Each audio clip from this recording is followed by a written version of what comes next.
How's it going, guys? It's Pete Hellis here. Thanks for tuning in. Now today I thought I'd do a long-term review on the Goosky S1. Now I've had one of these in the past when I first started and then I sold it, and now I've gone full circle and bought one again recently.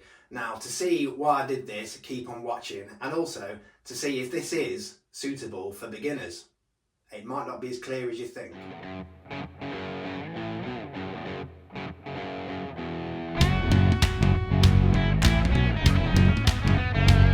Guys, now right out the gate I can tell you this is a superb helicopter. Now I could recommend these to everybody. I think these are superb. I'll recommend Goosky. I think Goosky are brilliant across the board. They're super strong. You can crash these and then pick them up and carry on flying, and that was what kind of drew me to having this as my first heli. Now, is it a good beginner helicopter? Now, yes and no. Now these are sort of my honest opinions. You guys might have a different opinion on this, absolutely fine. But when I first started with this, immediately I realised how twitchy these things are and how quickly these become disorientating. There's not many visual cues on this when it's going all over the place, and it quickly gets out of sight. It is a fast helicopter and you can tone it down, you know, there's no argument there, and you can put it into self-level to make it easy for beginners. That is fine, but they do suffer in wind because of the size of them. Now they do a good job, but what I did with this, when I bought this, I quickly moved up to the Goosky S2, which I found was probably a better starting helicopter. But is it a good beginner helicopter? Well, if you're comparing it from this to something behind me over there, I would say that these, you could buy 10 of these for the price of an RS5, for instance. Crash costs are peanuts.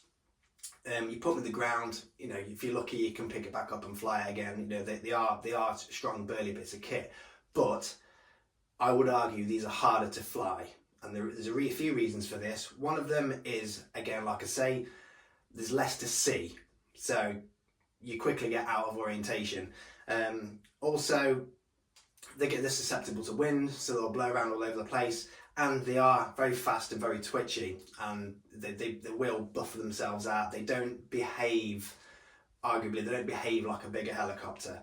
Now, it depends on your wallet, really. If what I would say to you is, buy the heli that you can afford to crash. And what I mean by that is, if you buy a helicopter that's something big like this, you need to be part of a club anyway. You don't want to be flying these down at the park, you know, absolutely not. You need to be going to a field, be accredited BMFA or wherever you are, and be part of a club to get these things set up. It's not like these where you just buy them, plug a battery in, bind it, and off you go. There's a lot involved in setting up a bigger heli. So that being said, they are easier to fly, and they're easier to fly because they're more stable, they're more floaty, and there's a lot more to see.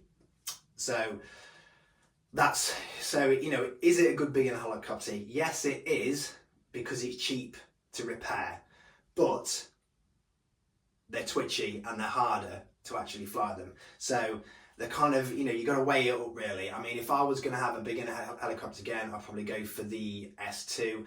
The beauty of this is, and the reason why I bought this again, is I can just take this down to the park and just fly this about, and it's great for me.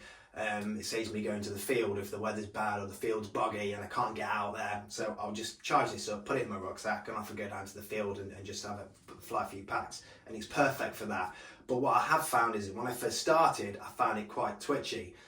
Now, coming back to this, because I'm used to flying the bigger helicopters, when it goes out of sight, you fly it sort of with feel rather than how you're looking at it. You sort of know, you sort of get an idea of how the helicopter's behaving. So even when it goes out of sight, you sort of know roughly what direction it's pointing in, and you can get behind it.